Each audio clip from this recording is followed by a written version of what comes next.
वजीर आजम नरेंद्र मोदी ने आवाम से अपील की है कि वो मोमेंटो, यादगारी और तहाइफ की नीलामी में हिस्सा लें। इससे मिलने वाली रकम दरियाए गंगा की तरक्की के लिए इस्तेमाल की जाएगी। इतवार को एक ट्वीट में वजीर आजम ने कहा, कई बरसों में मुझे बहुत से तहाइफ और मोमेंटो मिले हैं जिनकी नीलामी की जा रही है। उनमें हमारे ओलंपिक खिलाड़ियों की भी तरफ से दी गई खुसूसी यादगारी भी शामिल है। इस नीलामी में आप लोग शामिल हों।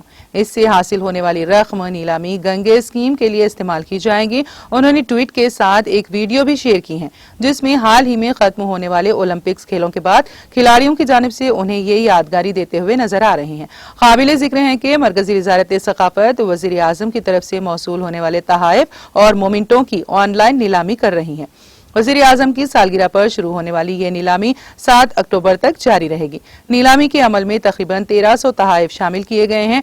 ओलंपिक खेलों में तलाई तमगा जीतने वाले नीरज चोपड़ा के नेजे की कीमत 1.5 करोड़ रुपए है।